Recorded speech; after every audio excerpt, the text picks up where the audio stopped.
Primera Tesalonicenses, capítulo 2.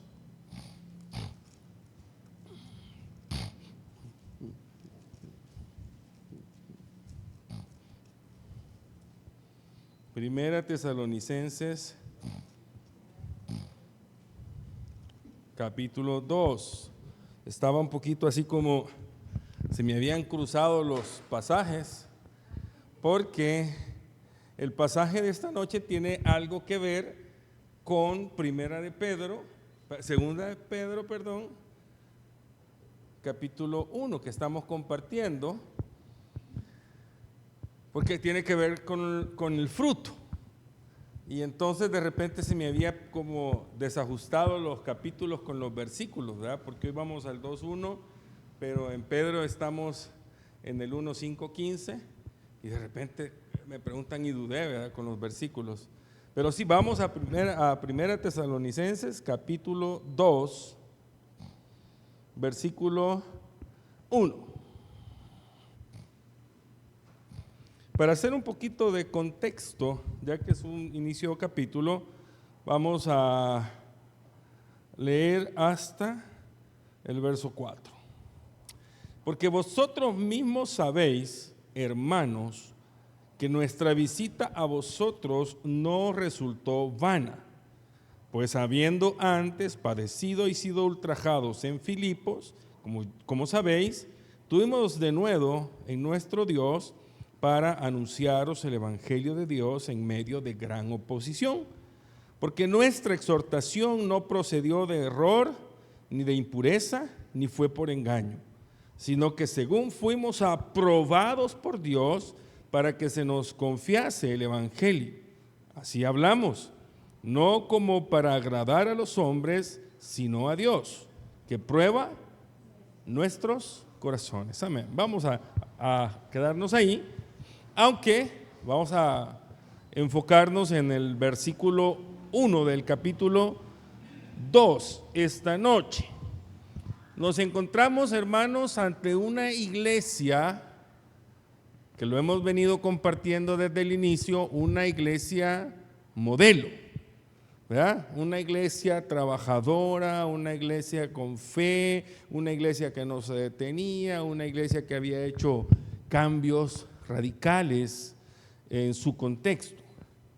Pero acá nos encontramos con Pablo y hace referencia a la forma en que ellos llevaron el ministerio. Ahora, esto implica que en alguna medida ellos estaban sentando las bases o las directrices de cómo esta iglesia también iba a continuar funcionando. Acuérdese que el apóstol Pablo y los hermanos que le acompañaban tenían como objetivo principal fundar iglesias, establecer iglesias, y luego continuaban con el propósito. Entonces encontramos en este verso 1 algunas cosas bien interesantes, porque acuérdense que en Tesalónica había un contexto de persecución, o sea, los cristianos estaban siendo perseguidos. Incluso los líderes religiosos se habían levantado en contra de Pablo y quienes le apoyaban en el ministerio. Entonces el contexto no era como muy favorable para la predicación del evangelio. Por ahí algunos comentaristas dicen que en ese contexto los líderes judíos lo que hacían era tratar de convencer a la mayor cantidad de gentiles que podían, fíjense bien, de gentiles que podían. Acuérdese que estamos ya en un momento en donde el evangelio se está extendiendo más allá de los judíos. Entonces y yo digo, increíble, ¿verdad? Porque los líderes religiosos judíos, en lugar de sumarse a la predicación del evangelio, lo que estaban haciendo era levantando gente en contra de Pablo, que estaba llevando la predicación del evangelio. Ahora, digo yo, o sea, tremendo el contexto, aunque es algo quizás que vemos en nuestros días también. En algún momento, la sana predicación del Evangelio genera oposición, porque entonces de repente dicen, no, este ya se volvió religioso, ya se volvió radical, ya se volvió legalista, ya quiere estar, no, si es que estamos en la gracia. No, fíjense que de hecho, hermanos, el Evangelio es de decisiones radicales. Ya lo vimos acá con los hermanos de Tesalónica. Ellos habían dejado todo de lado. O sea, esto es una cuestión de decisiones radicales. Así funciona el Evangelio. ¿Que lo van a ver mal? Sí, lo pueden ver mal. De hecho, ese es el riesgo, hermanos.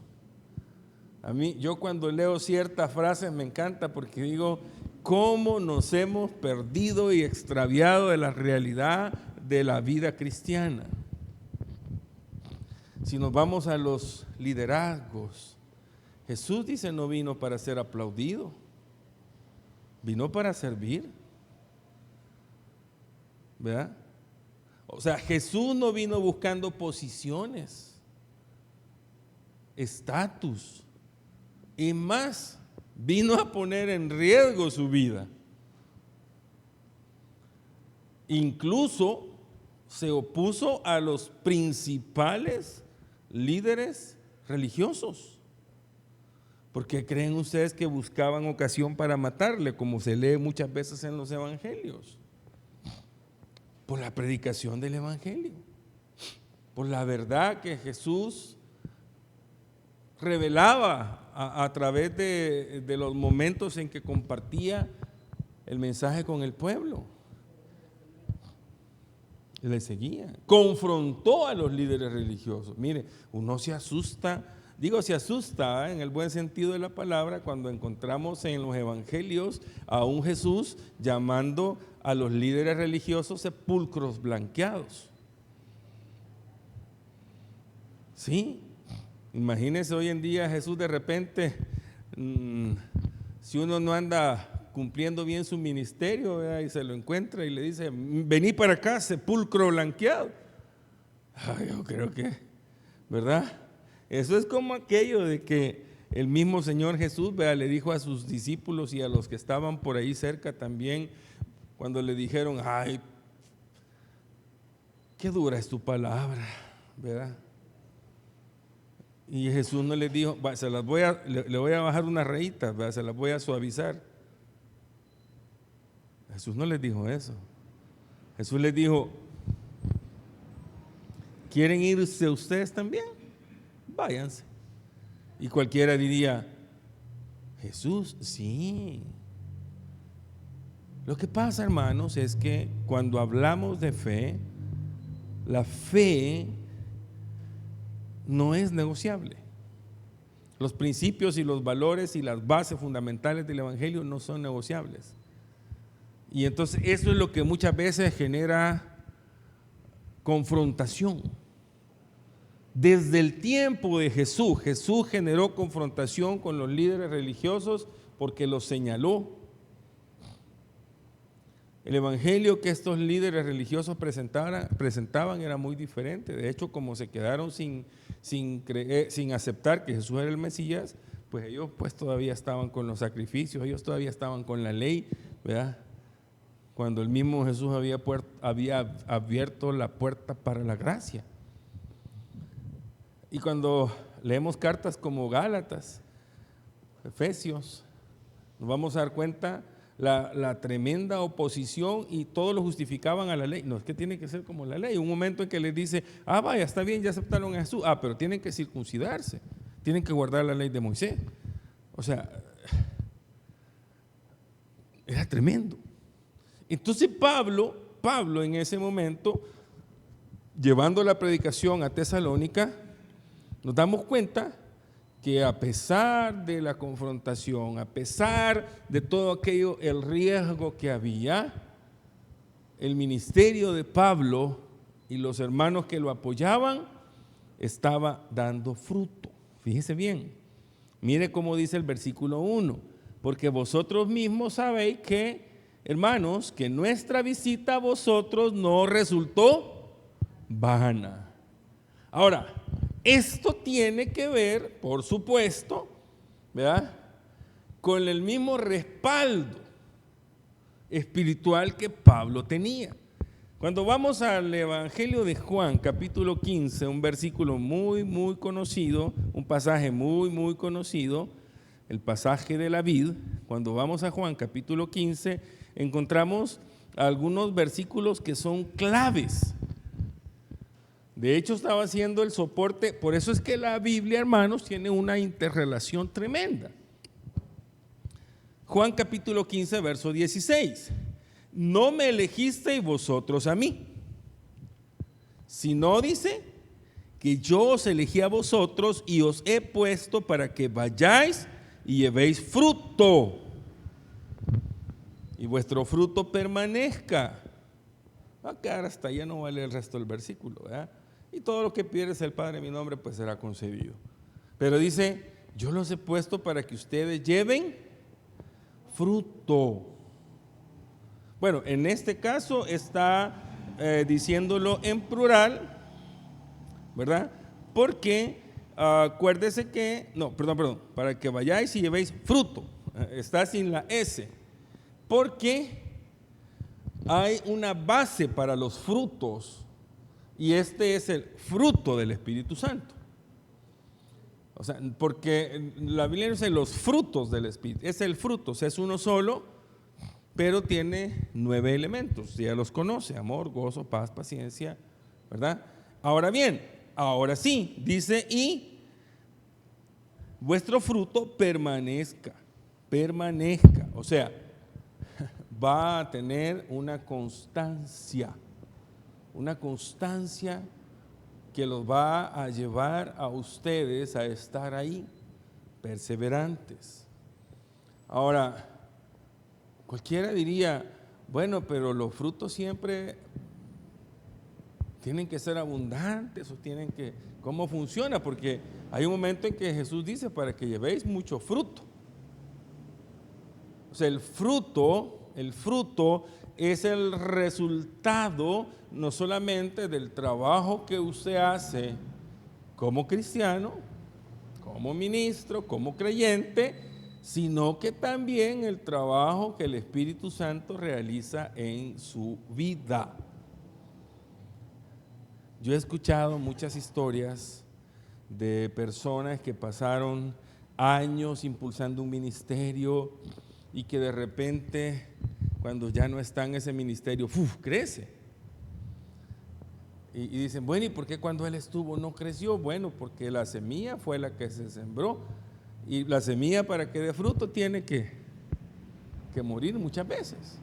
A veces no nos damos cuenta que los frutos que alguien cosecha son el resultado o el fruto del trabajo que alguien hizo en algún momento.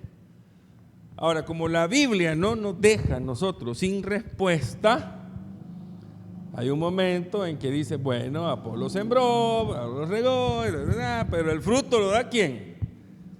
Dios, para que nadie se ande peleando, ¿verdad? Ese es trabajo mío. No, el que hace el trabajo es Dios. Y a través de estos jueves adelante que veamos parte de este capítulo 2, nos vamos a dar cuenta cómo opera el poder de Dios en nuestra vida. Ahora, lo que tenemos que estar nosotros seguros y lo que tenemos que estar conscientes es el hecho de que, primero, siempre va a haber un propósito. En la vida del creyente hay propósitos desde el momento en que es llamado. O sea, nadie, hermanos, está de adorno. Es que yo fui llamado a adornar. No, para eso usamos las flores, ¿verdad? Los floreros y otras cosas. Hemos sido llamados con un propósito. De hecho, el mismo Señor Jesús lo dice. Saben, si es que no me eligieron ustedes, yo los elegí, yo los escogí, y los escogí para que vayan y lleven fruto. O sea, para que hagan algo, pues. Y cada cosa que usted hace como cristiano va a tener un efecto, un resultado. En el mismo capítulo 15, pues regresemos al versículo 5, yo soy la vid, vosotros los pámpanos, el que permanece en mí y yo en él, lleva mucho fruto, porque separados de mí, nada podéis hacer.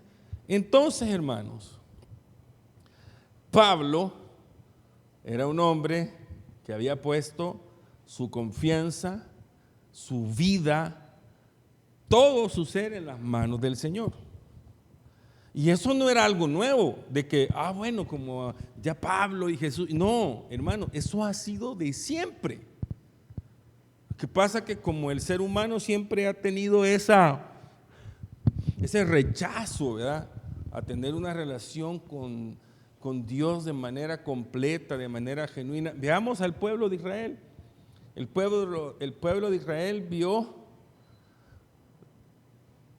de primera mano el poder de Dios obrando. Vio de primera mano que Dios era un Dios poderoso y de milagros. Y era rebelde el pueblo de Israel. A la menor oportunidad ya se rebelaban y se olvidaban de Dios. Imagínense el pueblo de Israel. Tenían el ejemplo, tenían tantas experiencias que habían vivido. Entonces, claro, por naturaleza, el ser humano siempre ha tratado de rechazar a Dios. Pero Dios ha querido acercarse a Él.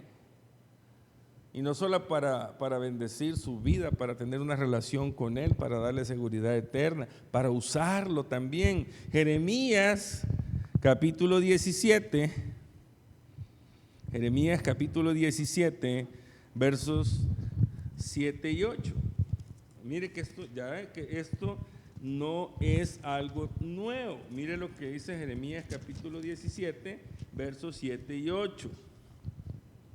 Bendito el varón que confía en Jehová y cuya confianza es Jehová, porque será como árbol plantado junto a las aguas, que junto a la corriente echará sus raíces y no verá cuando viene el calor, sino que su hoja estará verde y en el año de sequía no se fatigará ni dejará de dar fruto.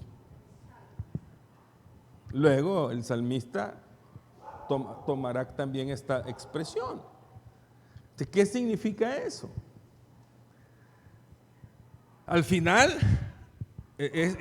fui a este pasaje del Antiguo Testamento para que nos demos cuenta esa conexión que tiene también los pasajes en los evangelios con los pasajes en las cartas. O sea, esta es una relación completa. Por eso es que Pablo dice, cuando venimos a ustedes, los venimos a visitar, y esta visita no fue en vano, tuvo frutos, tuvo buenos resultados. Ahora bien, Pedro, aquí es donde yo estaba todo confundido con los pasajes, en el pasaje que estamos compartiendo, ¿verdad?, al capítulo 1, versículo del 5 al 15, dice que vamos a añadir a nuestra fe virtud, a la virtud conocimiento, al conocimiento paciencia, dominio propio, al dominio propio, ahí va, amor fraternal. Entonces, ¿qué es lo que sucede? Al final dice, porque haciendo estas cosas, dice, no van a estar ociosos ni sin fruto. Entonces, los frutos que resultan, si bien es cierto, vienen dados por el Señor, pero para aquellos también que tienen su vida dispuesta y entregada al Señor. O sea, así funciona. Por eso es que el ministerio de Pablo tenía tanto poder, tenía un efecto grande. Pablo incluso llegó y habló con eminencias, habló con reyes, lo querían escuchar, O sea, imagínense, a pesar de la oposición en el pueblo, pero lo querían escuchar los reyes. O sea, tenía un evangelio poderoso. O sea, siempre el Señor lo usaba para tener fruto. Ahora bien, porque esto es importante, hermanos. Pablo estaba consciente de que él era un instrumento del Señor. O sea, no era él. O sea, Pablo era un instrumento del Señor, pero Pablo se dejaba usar. Hay un momento en que él dice: con Cristo estoy juntamente crucificado y ya no vivo yo, mas Cristo vive en mí. Y lo que ahora vivo en la carne, lo vivo en la fe del Hijo de Dios, el cual me amó y se entregó por mí. Y lo que vivo en la carne, lo vivo en la fe del Hijo de Dios. O sea, la parte que usted ve, Pablo trataba de honrar al Señor con su vida, casi a riesgo de muerte. O sea, todo el tiempo él sacrificaba su cuerpo. En diferentes situaciones, diferentes ocasiones, en algún momento Pablo dice: miren, está bien, no es que crean que todo es malo, no todo me es lícito, pero no todo me conviene. Mire, ¿sabe qué dice Pablo? Yo no tengo problema en comer carne.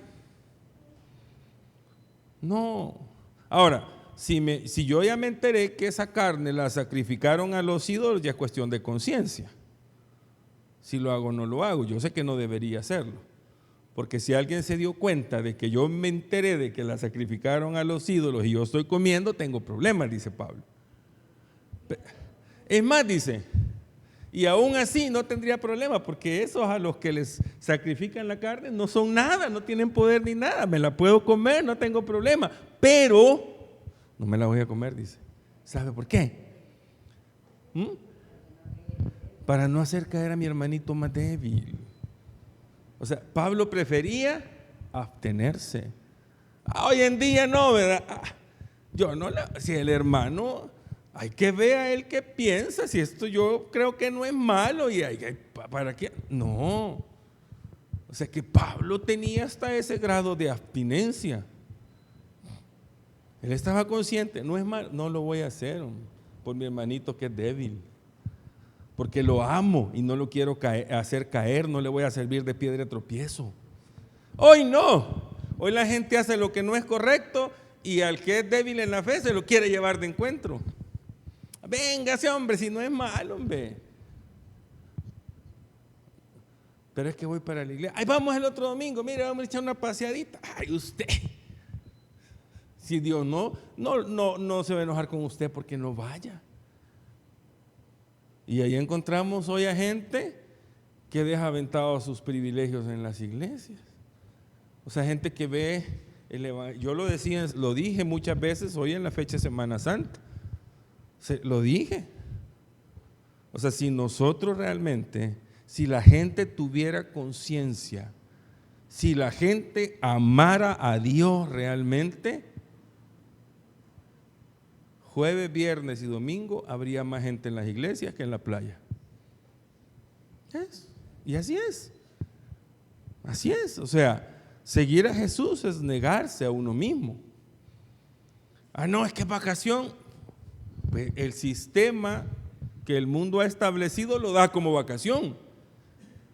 Pero para nosotros como cristianos es una fecha memorable, importante. Deberíamos estar todo el día en la iglesia. Bueno, antes yo recuerdo los viernes los cultos eran a las 10, a las 3 y a las 10, a las 3 y a las 6:30. ¿Verdad? Vamos a probar quizás otra vez. Jueves, viernes y domingo. 4 cultos.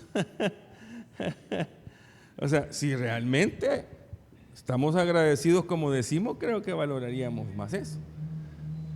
Pero lastimosamente, por eso es que ahora no vemos tampoco evangelio con resultados y fruto y poder,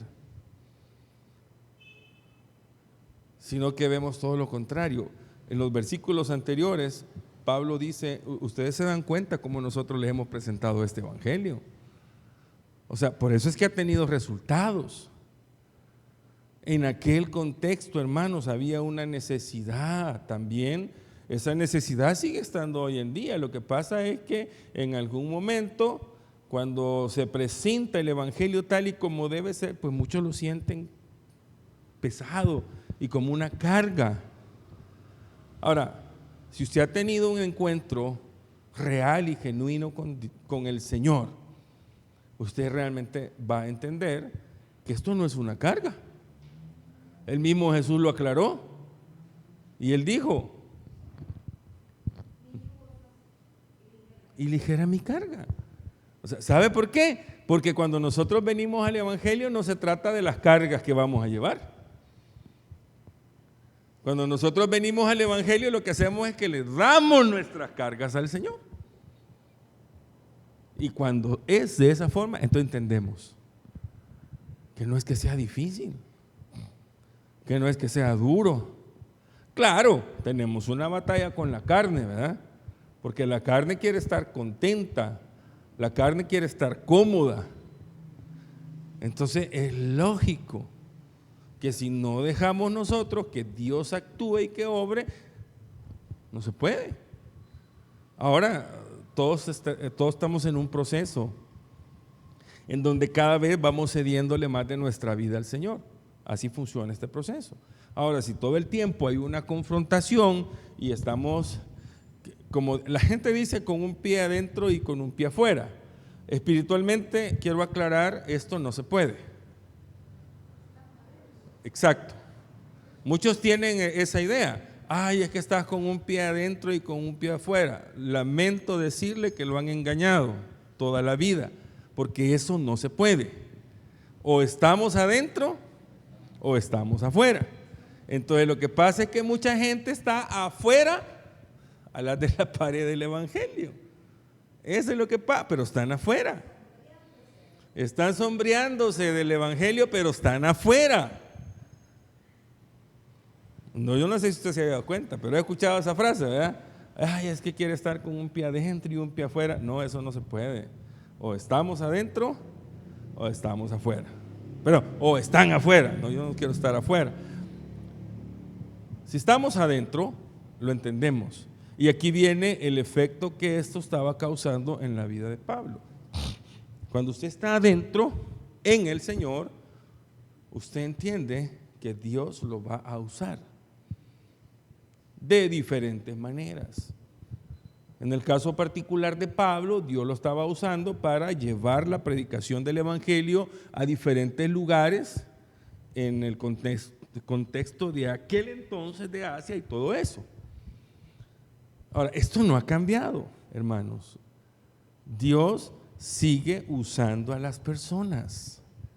O sea, para eso están los dones, para eso está el servicio, para eso está el testimonio. Porque donde usted está, en su trabajo, en su lugar de estudio, en su casa, usted tiene que dar frutos. Mire, hermano, dice por ahí, animémonos unos a otros, dice Pablo, 1 Corintios capítulo 15. Animémonos con estas palabras, sabiendo que el trabajo en el Señor no es en vano. O sea, por eso es que Pablo retoma esa expresión acá. Porque vosotros mismos sabéis, hermanos, que nuestra visita a vosotros no resultó vana. Tuvo resultados. La palabra que los acompañó. Y cuando vamos a Isaías 55, versículo 11, ese famoso versículo, ¿verdad?, que dice que su palabra no regresará vacía, sino que cumplirá el propósito por el cual ha sido dada. Y si algo Pablo compartía era el mensaje, la palabra genuina y verdadera. Por eso, hermanos, es que nosotros debemos entender que no estamos ahí para ser simples espectadores o simples adornos o de lejos, ¿verdad? De lejos va a seguir al Señor. De lejos no se entra, hermanos. De lejos no se llega. De lejos no lo va a poder usar al Señor. Y aquí, lastimosamente, aquí no existe aquella famosa película, que no me acuerdo en qué año la vio, pero la vi. Cristianos de la Secreta. ¿Se acuerdan? Con la Biblia en la bolsa, o sea, que no se den cuenta. ¿Y cómo va a dar fruto así? ¿Cómo lo va a usar Dios así? No, usted va a servir de piedra de tropiezo para otros. Entonces hay que tener cuidado porque Dios, o sea, la palabra del Señor es clara. El que permanece en mí, dijo el Señor Jesús, lleva mucho fruto. Entonces tienen que haber resultados. Ahora, los resultados posiblemente van a verse a corto, mediano o largo plazo. Porque los plazos y los tiempos, hermanos, no son nuestros. Son del Señor. Y Él va a cumplir su propósito. Es como cuando usted pasa orando por una persona 10 años y al final de los 10 años esta persona es movida y se convierte. Ay, ¿cuánto se tardó el Señor? No, es que así estaba en el propósito del Señor. Así estaba, contemplado. Ahora, posiblemente el Señor lo estaba preparando para algo en todo este tiempo.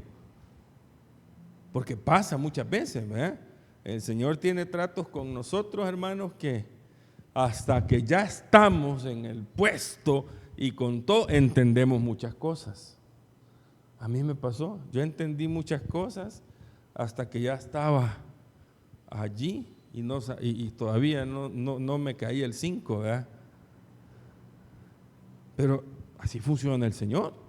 Él va a tener siempre propósitos a través de las personas que usa. Particularmente Pablo estaba llegando a una iglesia que tenía, si bien mucho trabajo, que estaba haciendo modelo, que estaban entregándose por completo y necesitaban seguir creciendo, como decíamos el domingo en la predicación de esta mujer, ¿verdad? Priscila, que era una mujer que ahí estaba creciendo y aprendiendo, y cuando podía ayudar a otros, como en el caso de Apolos, ella lo hizo. O sea, Dios la usó para eso. El trabajo de Priscila no fue en vano, ni el de su esposo. Y más, si ellos fundaban iglesias, tenían su iglesia en la casa, o sea, esa gente no estaba sin hacer nada, ¿verdad? Correcto, ahí en Éfeso. Entonces, ¿qué es lo que pasa, hermanos? Debemos entender que el Señor siempre lo va a usar a usted con un propósito. Siempre. Todo lo que usted haga, eso sí, cuando usted tiene una dependencia del Señor, ¿verdad? Los primeros impactados van a ser los que están cerca de usted. Claro que sí. Los segundos impactados son los que se mueven en su contexto. Y los terceros son los que usted va a ir a buscar a donde el Señor lo mande a trabajar. Pero siempre va a haber un impacto. Y como Pablo lo dijo en esta ocasión, hermanos, venimos aquí y el trabajo que hemos hecho con ustedes no ha sido en vano. Entonces, ¿qué nos recuerda esta palabra esta noche, hermanos? Dejémonos usar por el Señor. Eso es lo que estaba haciendo Pablo. Y 3 cosas que les voy a recordar. El Señor siempre va a tener un propósito. Ahora, esto es parte de los resultados de una relación genuina con el Señor, ¿verdad? Porque Él es la vid y nosotros los pámpanos, y nuestra permanencia en Él nos hace llevar mucho fruto. O sea que lo que hagamos no es en vano, no es en vano, va a tener siempre fruto. La palabra de Dios nos acompaña con el propósito, porque la misma palabra del Señor tiene un propósito poderoso y no regresa vacía. Entonces, ¿eso a qué nos mueve a nosotros? Leamos, hermanos. O sea, leamos, meditemos en la palabra del Señor para que el Señor nos use con poder, de la forma en que usaba al apóstol Pablo en Tesalónica. Vamos a orar. Gracias, Padre, por el tiempo que nos permites esta noche compartir, porque tu palabra siempre nos está edificando, nos está ayudando. Que esta palabra poderosa haga eco en nosotros, Señor. Gracias por esta semana que nos has dado, por este día que nos has dado, por la forma en que nos has cuidado y ayudado a muchos de nosotros que posiblemente no hemos estado muy bien de salud, pero tú has estado ahí obrando. Te doy gracias por la vida de mi esposa, por la vida de Eli y por los años que tú le concedes también este día poder alcanzar. Llévanos con tu bendición, Señor, hasta cada uno de nuestros hogares, en el nombre de Cristo Jesús. Amén.